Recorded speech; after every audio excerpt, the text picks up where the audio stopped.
Bom, é um tema complexo, né? Eu sou médico de família e comunidade, atuo na atenção primária há 27 anos, quer dizer, antes do PSF, antes dos, quase junto com o SUS, né? Então, assim, só para ter uma ideia, essa semana eu tive num congresso aí de medicina de família em Curitiba e fui fazer essa pergunta, né? Até para compor um pouco melhor a minha apresentação. E foi muito interessante que eu estava no comunicação oral coordenado, fazia a pergunta para uma pessoa que estuda o tema, né? E o coordenador da mesa falou assim: olha, essa pergunta não, o que tinha mudado no PNAB? Vamos fazer uma coisa menos polêmica. Eu falei, nossa, e eu com essa apresentação comprometida na segunda-feira. Bom, eu tentei assim trazer de uma forma bem tranquila, né?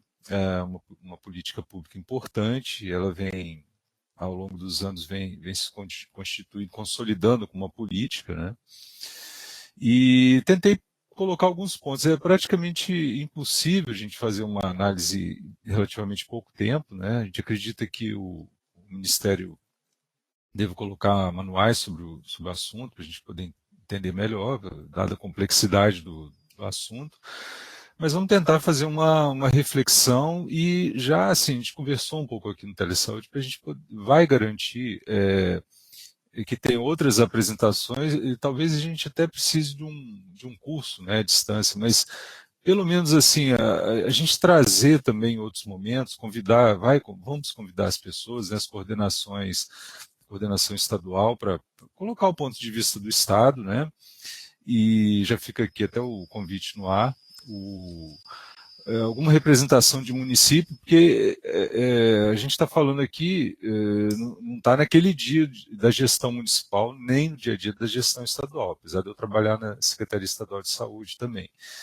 E então é importante essa visão, assim, a leitura desses aspectos de mudança pelos vários atores. Então a gente vai promover essa ampla a visão, né, para compor melhor as nossas análises aqui. Então a gente já, desde já vai fazer, já estamos entrando em contato com as pessoas para que elas possam, né, com a gente conseguir datas, né, para poder complementar essa apresentação. Então, os pontos principais, vou iniciar pelas referências que eu usei. Eu tentei colocar assim, um aspecto, um checklist para avaliar uma política pública. Acho que a gente é muito passional, né, natural, a nossa cultura é muito passional e às vezes a gente precisa respirar um pouco fundo para fazer uma análise mais crítica. Então, eu tentei colocar alguns pontos, não são todos, longe de mim, né, fazer uma detalhamento de como é que é uma análise de política pública, mas alguns pontos que a gente deveria estar analisando, não só desta, mas de outras políticas públicas.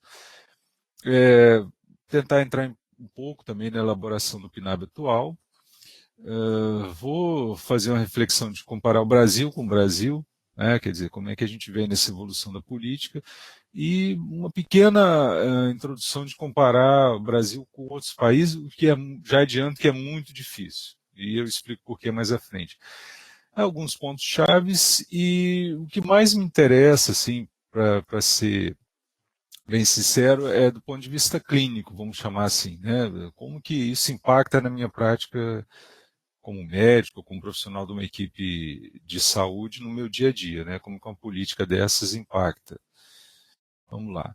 Então, esses são os dois principais, né? A própria lei que está disponível nesse site aqui, e um artigo, né, da Tatiana Rosa, que fala justamente o que muda com a reformulação da Política Nacional de Atenção Básica. É um consenso, o consenso é uma revista, né, do CONAS, e foi uma matéria de capa. E também para quem é saudosista, né, mas que é importante lembrar, o PNAB 2006, que é a portaria 648, que foi, está aqui errado, né, mas é 2000, leio aqui 2006, PNAB 2011, portaria 2488, de 21 de 10 de 2011. Então, são portarias que já essa 2488 foi extinta, né, com a portaria 2436 de 21 de setembro de 2017, que é a nova PNAB. Então, esses cadernos aqui, quando foram lançados, por exemplo, esse aqui foi lançado em 2012, que foi em 21 de outubro de 2011, né, que foi lançada a portaria 2488, logo depois de 2012 saiu um caderno, explicando, detalhando um pouco mais. A gente espera que o Ministério tenha essa disponibilidade. Bom, então eu coloquei 3 pontos assim que eu tentei refletir o que os autores falam para quando se deve analisar uma política pública. Eu mudei um pouquinho alguns nomes, né? Mas assim, a primeira coisa é legitimação. E algumas perguntas. Se há uma pressão da sociedade, então aí a gente vai pensando, havia uma pressão da sociedade, e claro, né, a gente pode pensar a sociedade de uma forma ampla, ubíqua, todos nós somos sociedade, mas vamos chamar assim, havia uma pressão popular para mudar a política de atenção básica, houve janela para sugestões e validação dessas sugestões, e se houve uma articulação de atores, quer seja no nível executivo, legislativo, judiciário também, e própria representação da população, de maneira organizada, nos conselhos de saúde para discutir essa política ou propostas dela, ou de qualquer política. Autogestão e transparência, principalmente se há, claro, um processo de monitoramento e avaliação dessa política. E a expressão de mudança, né? Se define mudança de práticas, de boas práticas, principalmente, que é o termo mais atual que a gente tem falado, a preocupação em boas práticas, e se há uma análise econômica dessa mudança. Assim, eu estou mudando por vários motivos, mas é importante também que se coloque uma análise econômica. O quanto que impacta no bolso da população, positivo ou negativamente, essa análise deve ser feita. Bom, então, assim, cada ponto desse eu vou tratando e volto nele, né, para analisar a política. Então, a elaboração da PNAB atual está no site do Ministério, você pode procurar no portal. Houve uma consulta pública que ficou aberta até 7 de agosto, né? Até 7 de agosto de 2017.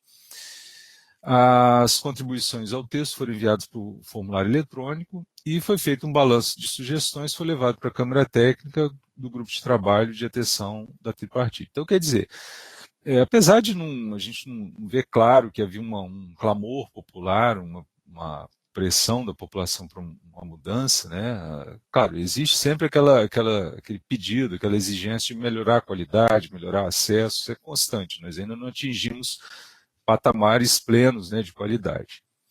Mas, de qualquer jeito, isso ficou aberto às sugestões e as principais propostas estavam disponíveis para sugestões.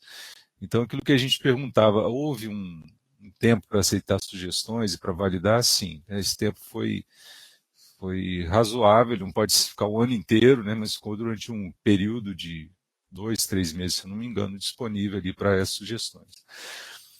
Lembrar também que essas mudanças na atenção básica, elas vêm sendo discutidas há 2 anos, principalmente por gestores municipais. Foram feitos seminários, a gente pode até alegar que a gente não foi convidado, não foi chamado, mas eles ocorreram, e seminários, discussões, rodas, debates, enfim. Então, havia um movimento, principalmente dos gestores municipais, isso durante 2 anos, para que ocorresse essa mudança. De qualquer forma, a consolidação dessas propostas foi colocado disponível e aberto para sugestões. Bom, a proposta foi resultado de pactuações, né, como eu falei aqui, ao longo de 2 anos. O DAB, ele assim, então isso aqui eu peguei um texto da página do próprio Ministério, tem até um comentário aqui do diretor do DAB, para dizer o seguinte, outros atores foram envolvidos. A gente fala assim, não fui chamado, eu não fui chamado, mas a gente tem que imaginar que existem representações, né, de órgãos públicos, órgãos de representação de secretários municipais, secretários estaduais, do próprio Ministério. Então, tem pessoas com papel importante que participam dessas discussões, e essas discussões sobre o PNAP levaram 2 anos. Né? Então, é importante, assim, quando a gente faz análise da política, a gente tem uma tendência de rechaçar, de se apegar, muito característico, não é análise minha, da gente tentar fazer leis. Eu não sou jurista, não sou legislador, né, longe disso, mas a gente tende a fazer leis, principalmente na nossa cultura, olhando para o passado. E grande parte dos países língua anglo-saxã, não olhe isso com nenhum preconceito, por favor, tendem a criar, a elaborar suas leis pensando no que vem pelo futuro. Evidentemente que a gente tem que pensar o que já passou, né, o que deu de errado, refletir, mas pensar o que vem pela frente. Né? Então, houve essa discussão, a gente tem uma tendência a rechaçar muitas coisas que vêm dos governos, a gente tem um passado autoritário, então naturalmente a gente acha, ou tem mesmo, acontece algumas vezes que a gente foi esquecido na hora de discutir essas questões de políticas públicas. Mas vamos ser realistas, estava aberto para sugestões, para validação, até bem pouco tempo atrás, antes de ser lançada. E eu acho assim, tem muitos de nós aqui que estão ouvindo essa apresentação, em algum momento já foram gestores. Se a gente pensar no movimento de corresponsabilização pela gestão, nós temos que pensar também qualquer mudança, às vezes até um horário numa unidade de saúde, a importância de ser discutido no conselho local. Então, às vezes a gente cobra transparência, cobra publicização, e no nosso microambiente a gente nem sempre faz isso. Então, vamos ficar atentos, porque é importante para qualquer política pública que tenha essa oportunidade de discussão e validação. Bom, agora comparando, desculpa, aqui para frente, tentando comparar o Brasil com o Brasil, assim, o que houve de mudança? Vamos tentar assim colocar, né? Acho, voltando lá na questão da análise de uma política pública, eu acho um grande problema é que não fica claro como é que vai ser esse monitoramento e avaliação. Acho que não há uma clareza o que a gente está esperando com atenção básica. Eu vou mais à frente destacar um ponto que eu acho importante, que a gente precisa desenvolver, que nem sempre a gente leva tão a sério. A gente ainda está muito ligado a indicadores de morbidade, mortalidade, e talvez não seja esse o principal ponto, né? Não estou dizendo que não deva se usar, né? Não é o principal ponto para a gente analisar o impacto da atenção primária. E também, voltando à questão do monitoramento e avaliação, e ter claro esses indicadores, depois eu vou mostrar 2 exemplos, né, como eu já falei da Inglaterra e do Chile, que a gente precisa deixar claro o que a gente está buscando. Então, por exemplo, um dos indicadores que não aparece, né, que poderia aparecer, é condições sensíveis à atenção primária, as internações sensíveis à atenção primária, que tem dado um belo resultado no Brasil, e isso quase não é falado. Né? Então a gente precisa repensar nesses indicadores para poder monitorar de uma forma adequada. Muito bem.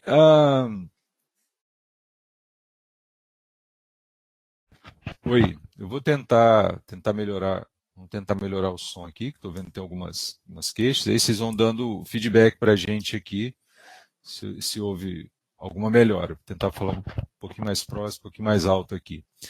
Bom, no texto atual, então, da PNAB, foi contemplada equipes de outros formatos, isso tem gerado alguma crítica. A proposta traz obrigações que atendem os princípios e diretrizes da atenção básica, e a gestão municipal poderá compor equipes de atenção básica com uma característica e necessidades, né, locais. Então, na verdade, ampliou, tornou mais maleável essa conformação do que era, né, essas equipes que a gente vai colocar um pouquinho à frente. O argumento que é colocado, que essas equipes que elas já existem, mas o município não consegue financiar essas equipes de atenção básica, como está sendo chamada, ele não consegue financiar, que cobre 10% da população do país. Né? Então, esse número de equipes não seria tão grande, seria apenas 10%. Então tá, eu tinha falado, né, que esse sistema aí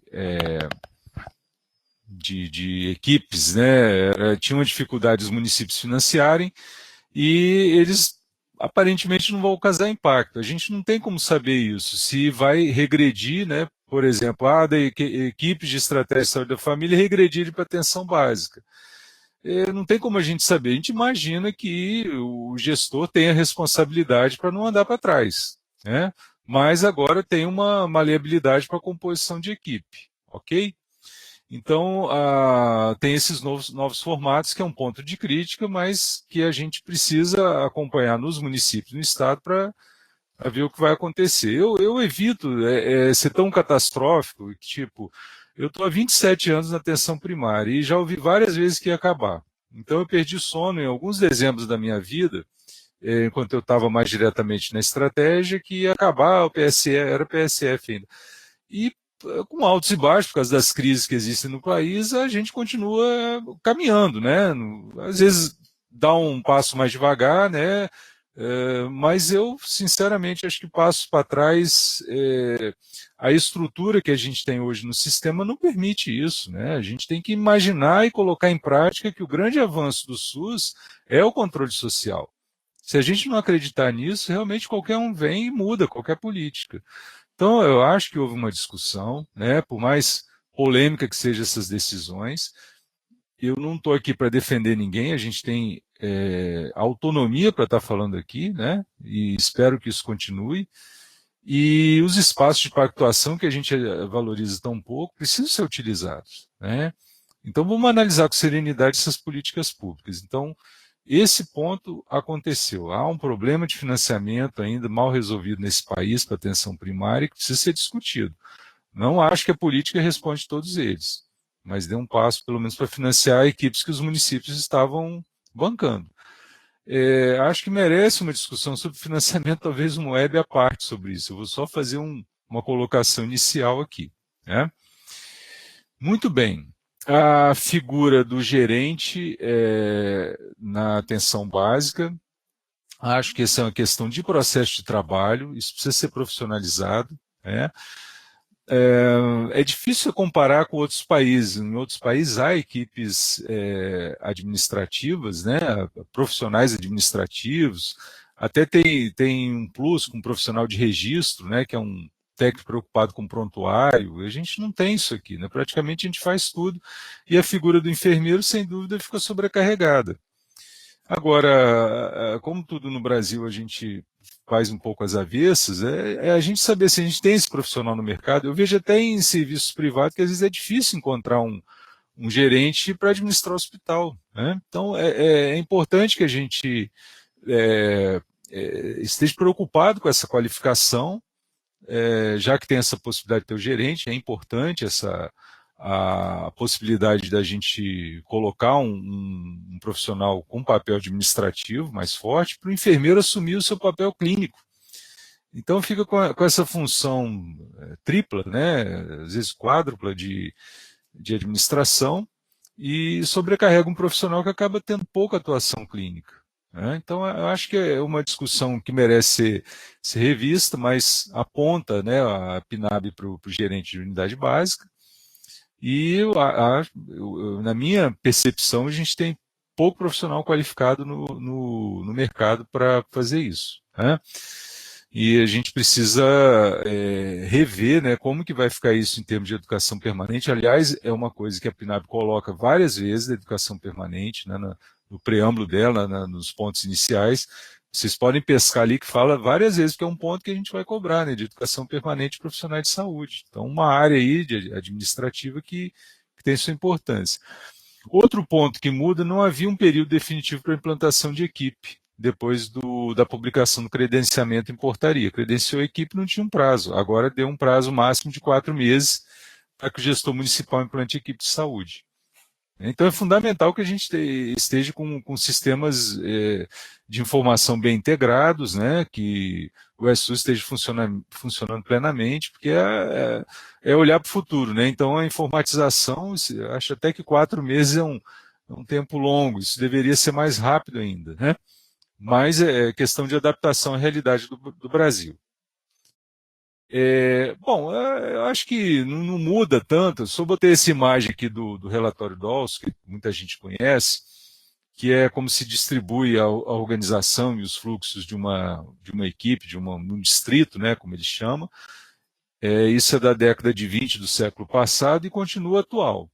Então, o serviço de atenção primária, eles vão se organizando numa rede, né, cada vez com maior complexidade, mais resolutiva, sem tirar de cena os serviços de referência secundária, né, que são aqui no Espírito Santo, no caso, é a Rede Cuidar, né, que o Estado está constituindo, mas as referências municipais, municípios maiores e o próprio hospital. Então, essa rede está num crescente, ela vai se organizando. Então, a PNAB, do que a gente pode ler, se a gente pudesse fazer um resumo, ela respeita isso. Ela respeita, né? Ela está respeitando. A questão é o quanto a gente mantém a qualidade que foi alcançada com o tempo, que a gente não pode andar para trás, de uma equipe de estratégia de saúde da família. É esse que tem que ser o ponto. Né? Então, não adianta só fazer um desenho bonito, que tem uma unidade para lá, unidade para cá, que faz visita domiciliar, que se liga com uma referência secundária com o hospital e a qualidade não seja adequada. Bom, aqui também teve uma pequena, acho que não é tão grande a mudança assim, né? Não é só também no nome, porque os NASPs passam a chamar núcleo ampliado, né? Eu acho que o termo é sugestivo, núcleo ampliado de saúde da família e atenção básica, para contemplar essas equipes que têm uma conformação diferente. Então, vai exigir aí dos municípios que têm NASP repensar essa configuração, vai ter que contemplar no seu processo de trabalho essas equipes chamadas de atenção básica, né? Não é só a estratégia de saúde da família, então é um núcleo ampliado. Acho que eu tenho pouco elemento para falar qual o impacto disso aí, né? Mas a impressão inicial, e é ruim falar impressões, né? Mas eu acho que era uma demanda antiga, assim, de profissionais de saúde que tivessem esses núcleos mais organizados, né? Com a cobertura maior, né? E vamos ter que repensar como é que isso se dá na prática. Mas está aí, a mudança está feita, né? Essa respondendo, né, mas continuando a responder o que muda, né, na PNABs tem uma mudança. O teto populacional também acho que é bem importante, eu particularmente sempre discuti isso, acho que a gente tem uma cobertura populacional muito ampla e os vazios acabam sendo sobrecarregando as equipes, né, não vamos esconder isso, a gente fala em 4 mil pessoas, mas a gente sabe que tem equipes que absorve muito mais na prática e é importante continuar organizando os municípios, que o município organizado ele sofre com um município do lado que não tem organização de atenção primária. Então, eu ouvi uma frase uma vez que eu não esqueço: o Sistema Único de Saúde não se faz só com uma cidade funcionando, só com um município funcionando, ele é um sistema que tem que funcionar. Então, essa cobertura mudou, passou para 2.000 a 3.500 pessoas, vírgula, garantindo os princípios de diretriz da atenção básica. Então, é importante a gente pensar sempre na questão da qualidade. Então, traz para dentro uma gama de equipes que não eram contempladas. Né? Esses 10% aí parece que é pouco, que a gente estava comentando, mas é um impacto, são 10% do Brasil, né? Muita coisa, é muito importante. Então, essa descrição mudou. Num primeiro momento, era uma discussão antiga, né? Mas não adianta nada fazer essa redistribuição de cobertura populacional se a gente continua com grandes vazios, com municípios com a atenção primária com a cobertura baixa. Não vai adiantar muita coisa, vai fazer uma modificação do número, abrir mais equipes, talvez, né? Mas se a gente não primar por cobertura universal e qualidade, continua na mesma.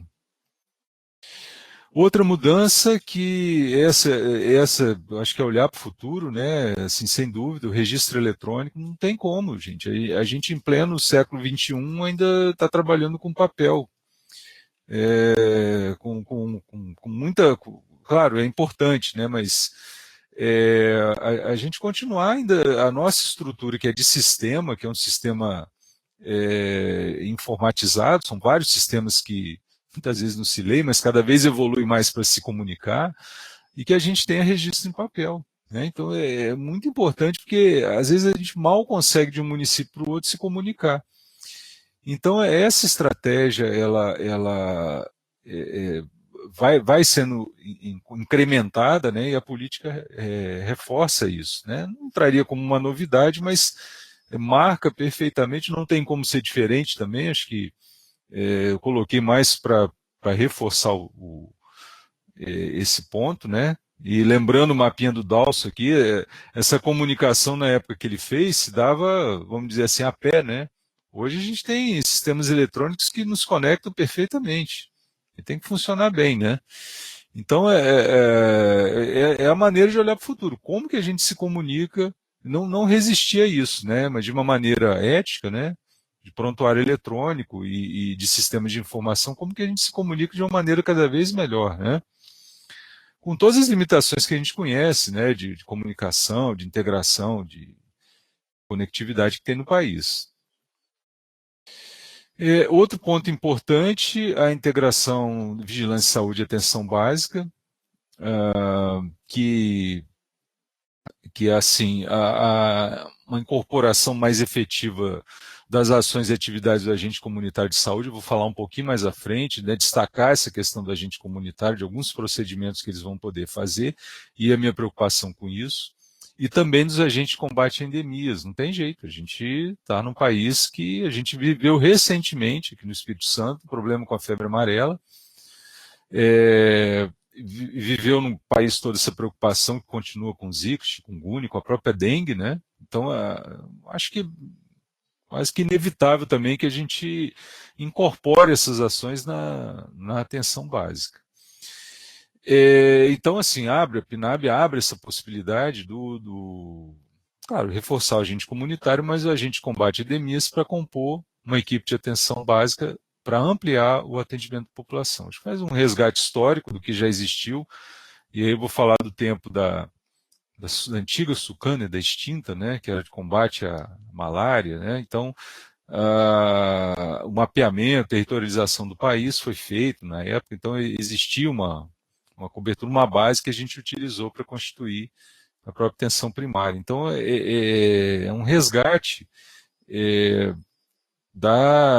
dos problemas que continuam no momento atual. Então, eu acho importante a gente, infelizmente, né, a gente tem um problema, não se resume ao mosquito, né, porque eu falei de algumas doenças que são transmitidas por mosquito. São várias, né, dependendo da regionalização, as características, né, por exemplo, a gente tem um problema com leishmaniose, que no estado também é transmitido por mosquito. Eu estou falando assim porque eu sei que a web é vista por outros estados, então é bom explicar que a gente tem peculiaridades locais, né? Então, poxa, a gente poderia estar numa condição muito melhor, uma condição sanitária melhor. A gente ainda tem população que não tem água potável, não tem esgoto tratado. Mas, ao mesmo tempo, a gente não pode ficar esperando isso acontecer, criação espontânea. Né? Precisa de um esforço do país ainda para investir. Né? Então, cada real investido em saneamento básico, a gente economiza 4. Esse dinheiro não pode ser perdido assim. Nós estamos desperdiçando recursos. Né? Então, eu acho que é uma maneira de incorporar de forma mais efetiva nas equipes, né, o agente de combate a endemias. Bom, assim, a nova PNAB, eu acredito que isso vai. Não tem parâmetros claros, né? Eu posso ter perdido o que eu falei, né? Até pedindo desculpas aí pelo tempo que foi lançada a política. A gente pede ajuda se alguém detectou alguma coisa que não foi falada, né? Nós vamos tentar trazer isso em outros momentos, mas não fala claramente parâmetros específicos ou fórmulas para cálculos de atendimentos. Né? Sempre uma pergunta que vem assim, quantas consultas? Geralmente para o médico, né? Quantas consultas quantas consultas deveriam ter por hora, né? Então, isso na PNAB não traz pelo menos não claramente. E outra pergunta, como organizar agendas com população descrita por equipe de atenção básica de saúde da família, de 2.000 a 3.500 pessoas. Então, eu estou colocando como uma pergunta, porque eu preciso refletir um pouco mais sobre isso também, né? E espero que todo mundo nos ajude nisso. Bom, comparando o Brasil com outros países, então, assim, o que acontece? Quando a gente tem uma atenção primária forte, mais próximo dessa parte aqui, o país fica colocado.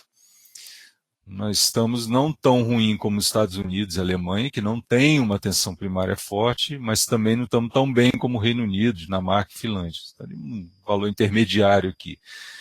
Então, a gente tem que estar sempre avaliando esses indicadores de resultado para ver em que ponto que a gente está do investimento, né? Quanto que a gente está colocando de recurso de atenção primária para estar melhor aqui nessa avaliação que é feita pela Barbara Stafford. Então, o problema é que assim, é justamente o ponto que eu queria colocar, que o parâmetro de comparação é complicado, porque a maioria dos países é centrado no médico. Ele não tem equipes interdisciplinares, né? Não tem equipes interdisciplinares como a gente tem aqui, como a gente está conformando. Então, às vezes pode ser injusto algumas comparações e alguns objetivos que a gente deva traçar usando os melhores parâmetros, mas com essa ressalva. A característica da atenção primária brasileira é diferente de outros países, né? Então, acho que essa ressalva é importante. A gente acha assim, pô, a gente nunca vai conseguir chegar como o Reino Unido, né? Mas pode ser um parâmetro a se perseguir, com essa ressalva que as características, né, da conformação de equipe são diferentes. Bom, então assim, eu peguei um pouco do que o IPEA usa para avaliação, né? Então eles fazem algumas análises, né? É, de políticas públicas. Então, alguns pontos, né, que eles colocam, o que o país deveria ter? Diretriz e guias de orientação, definido para avaliação anterior e posterior, né? Um rito bem definido para novas políticas que acarretem aumento de despesas, que foi aquela questão econômica que eu coloquei, a análise de impacto regulatório, planos de trabalho elaborados com setoriais para o aprimoramento de políticas públicas, organização e compartilhamento de informações. De uma certa maneira, isso tudo está tentando se contemplar no PNAB. Integração, monitoramento e avaliação com gestão das finanças públicas, então tem que ter resultado econômico, né? Tem que melhorar do ponto de vista econômico também. Por exemplo, a gente está falando aqui no telesaúde, cada real investido no telesaúde economiza 7, 8 reais, às vezes até resultados melhores. A gente vê pouca gente usando para teleconsultorias. Economiza para todo mundo, já que é um sistema, R$ 1 que você economiza é para todo mundo. Então a gente precisa monitorar isso melhor, né? Então, os exemplos que o IPEA dá, que são os melhores, é o Chile e o Reino Unido. Então, só para colocar a questão assim de avaliação de política pública, há uma ligação forte com os órgãos econômicos, né, quando você propõe qualquer política pública.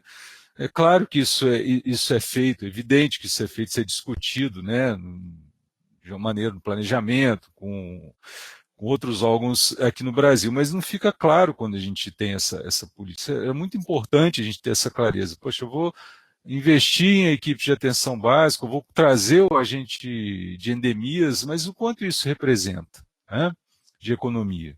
Quanto dinheiro eu vou investir nisso aí para poder ter quanto de economia?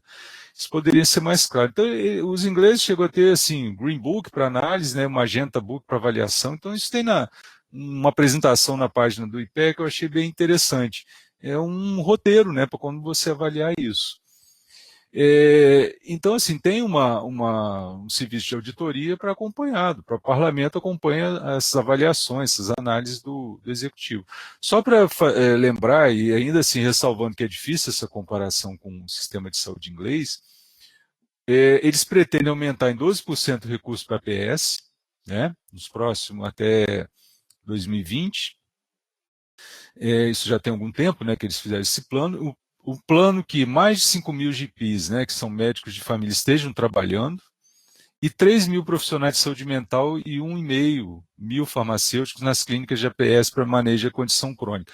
Então, assim, esse é um grande problema. Por que eu estou destacando isso? Porque não fala isso a política, né? Ele fala no NASF e tal, da presença do farmacêutico, dos profissionais de saúde, mas, assim, temos medicamento para hipertensão, vou pegar esse exemplo, diabetes, mas as pessoas não aderem, usam inadequadamente. Nós somos muito ruins, o médico, o enfermeiro, para criar condições de aderência, precisa incorporar o farmacêutico é muito importante. Eu não estou dizendo que os outros profissionais não sejam, mas como são condições crônicas que precisam de medicamento, nós estamos com um problema sério de desperdício de medicamento, né? Então, é um profissional que, por exemplo, tem um estudo que eu fiz algum tempo atrás sobre aderência, é por telefone. O acompanhamento de aderência, melhora, né, da aderência. Não adianta só passar o melhor remédio se a pessoa não toma, né? Então, o profissional farmacêutico com formação clínica, ele faz esse acompanhamento por telefone, ele monitora por telefone. Então, eles estão colocando recursos para trazer esse profissional, né? Porque sabe que vai ter um impacto. Então, às vezes a gente assim, pô, eu não estou dizendo que não deva colocar o agente de endemias, mas a gente precisa ter mais claro quais são os impactos, né, dessa incorporação de profissionais. Eu estou trazendo isso para esse plano porque a gente está falando de uma política pública, né? Então, de entrar em detalhes, ela está escrita ali sobre cobertura, né, como vai ser o financiamento, está disponível, né? Mas eu achei que tinha que olhar outros aspectos que são importantes.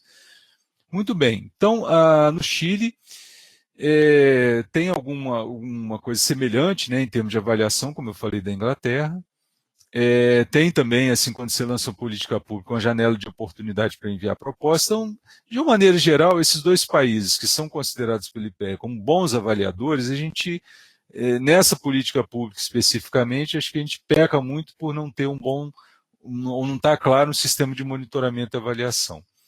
Só que é o seguinte, eu fui conversar com alguns especialistas, eles alertaram o seguinte, pode ser uma análise muito específica, que a PNAB esteja apontando muito mais para o Chile, que, se eu não me engano, 7% da remuneração das pessoas que elas ganham tem que ser descontado para o sistema de saúde, então ele é pago de uma outra forma. E no sistema de saúde inglês você já paga através de impostos, né? Então, um pouquinho diferente de financiamento. E que a gente, com o risco de ter uma carteira básica, mínima, que é muito semelhante ao que o Chile, México, alguns países têm, se afastando de uma carteira mais ampla, uma carteira de serviço mais ampla que a Inglaterra tem. Então, é o que eu falei, a gente não pode andar para trás. Então, está em discussão ainda essa questão das carteiras de atendimento. Então, acho que ainda corre esse risco da gente ver o que vai ser oferecido, né? Então, às vezes, o termo atenção básica assusta um pouco, porque a gente fala em atenção primária à saúde, que é uma visão mais ampla, atenção básica pode ter o sinônimo de mínimo. Então, desde que iniciou, esse termo vem sendo usado e contestado por vários autores. Então, a gente ficar atento ao que vai ser oferecido em termos de carteira, né? Bom, alguns pontos chaves. Eu sei que o tempo é curto aqui, eu vou tentar passar, mas é praticamente compilando o que tem na lei que eu achei de pontos importantes, né? Então, fala de uma coisa importante que é microrregulação, a gente não achar que a regulação é uma coisa lá de outro mundo, que está num órgão lá no nível central, mas da microrregulação em cada unidade de saúde.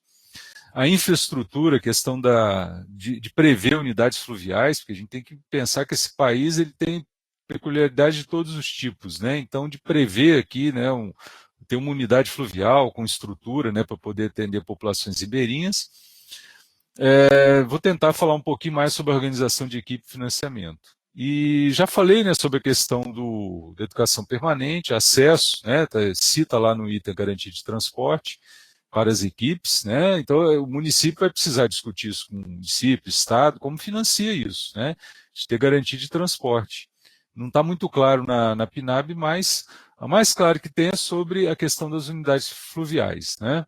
Então, Isso tem uma forma de financiamento própria, né, de dinâmica de equipe, que garante o transporte, né, os barcos, né, para garantir o transporte dessas equipes. Agora a gente tem que ver aquelas que estão em terra, né, como é que isso se dá na prática. Então, a população, já falei, 2.000 a 3.500 pessoas, quatro equipes de atenção básica à saúde da família para atingir o potencial por unidade básica. O teto máximo é calculado população dividido por 2.000.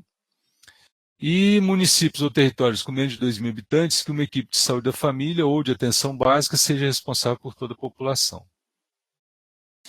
Eu estou vendo que tem algumas perguntas aqui, assim, que eu vou tentar colocar no final, e claro, né, já falei, já fiz um alerta aí que a gente não vai conseguir responder tudo aqui.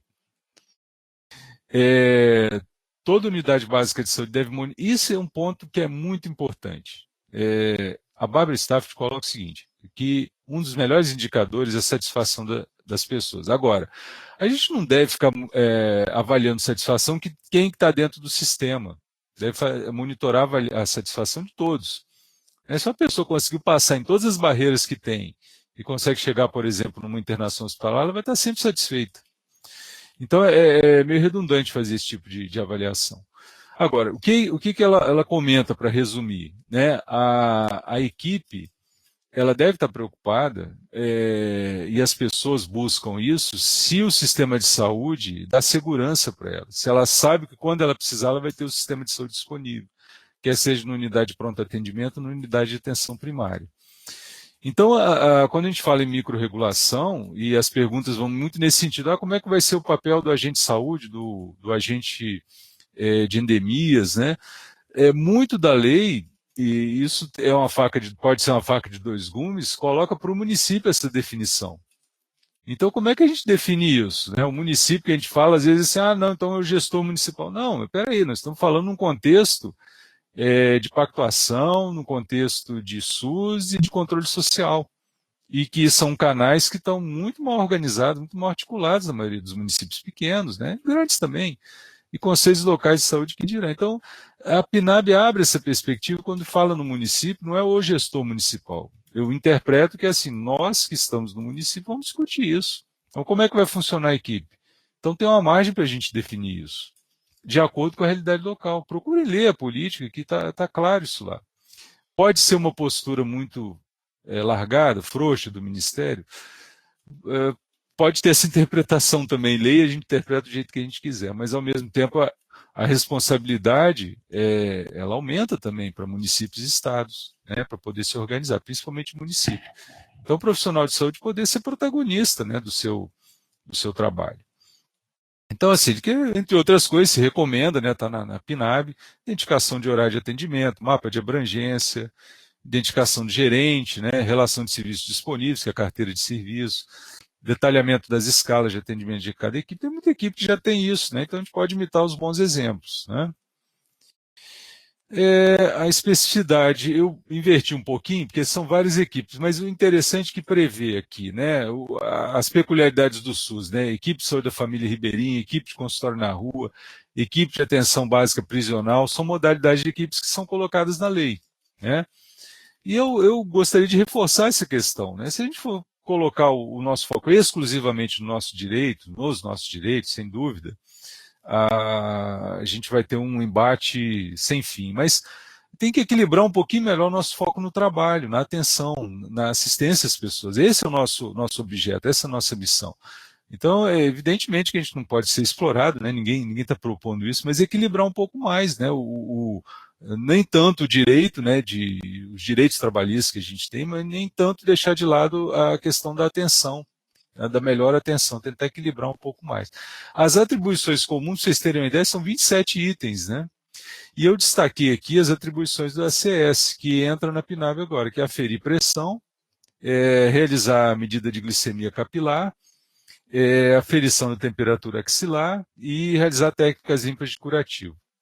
Né? Então, assim, por que foi colocado isso? A realidade do país, a gente sabe que, bom, o número não é meu, né, mas que em torno de 60% dos agentes de saúde já têm formação de técnico, como técnico de enfermagem.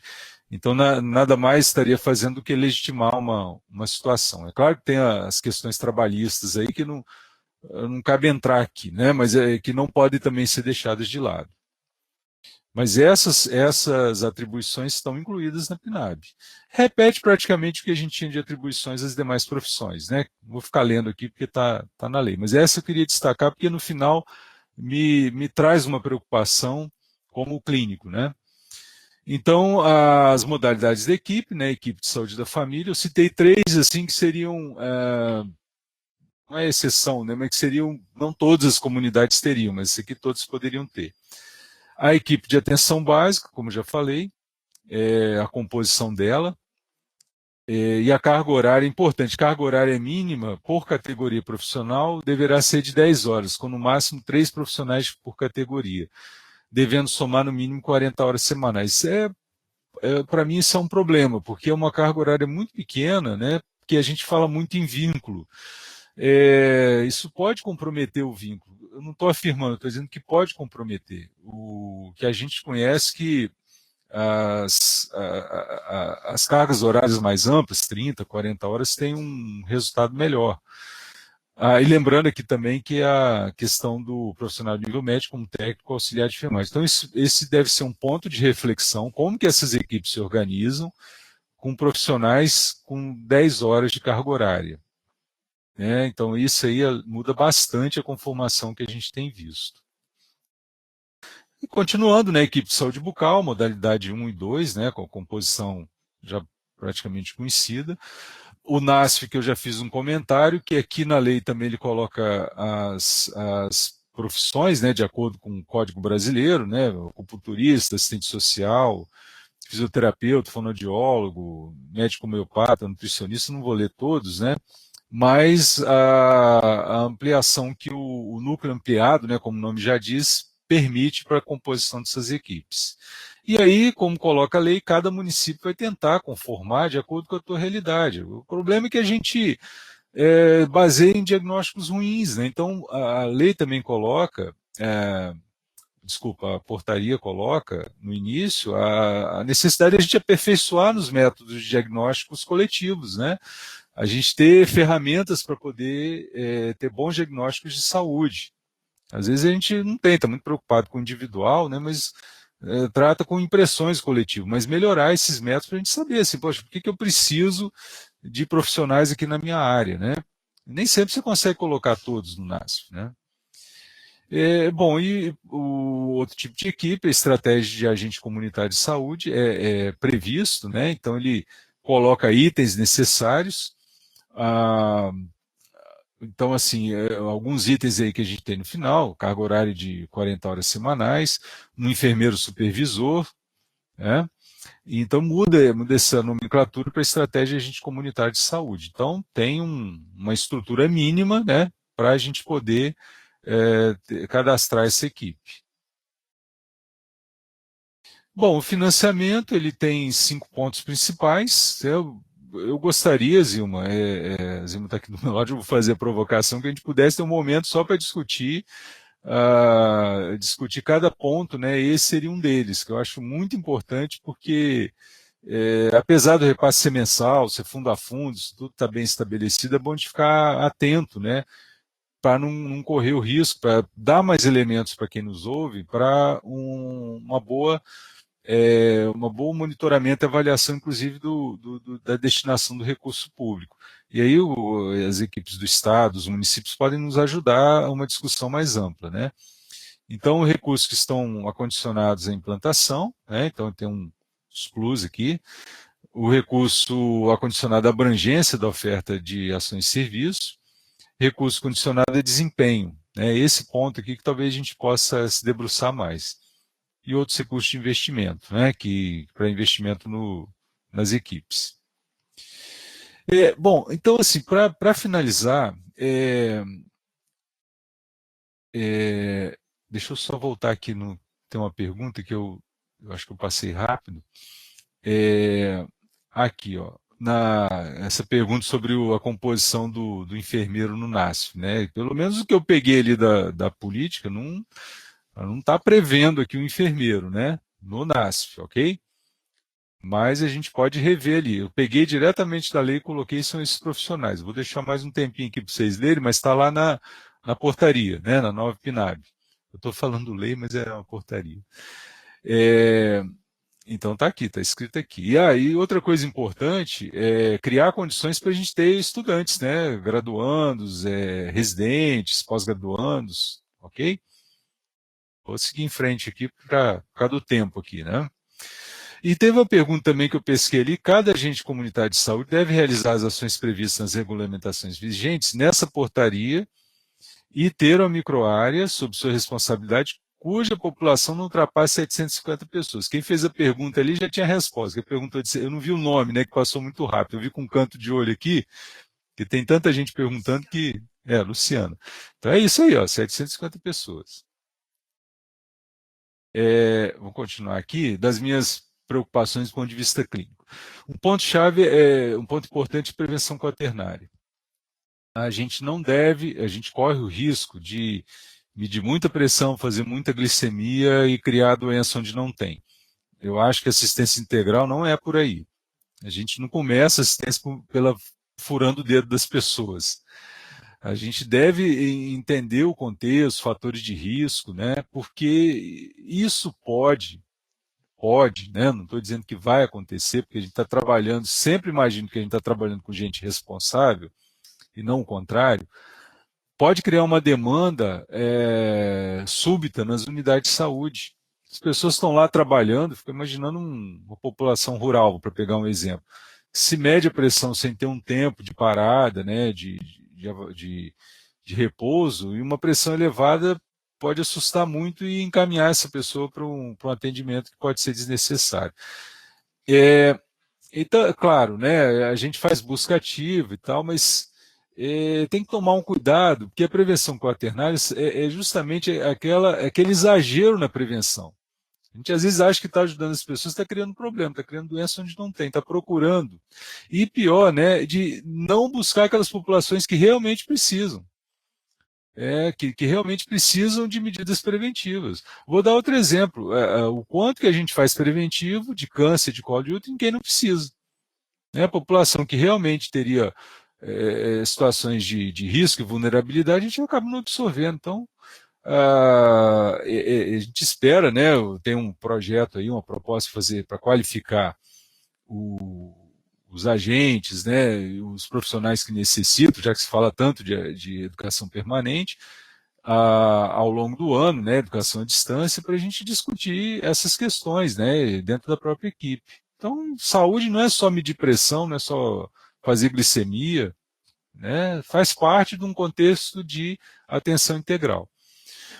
Outra coisa que me preocupa é a calibração de aparelho, né? A gente vai precisar de pessoas que estejam habilitadas para calibrar esses aparelhos. Isso deve ser feito com uma certa regularidade, né?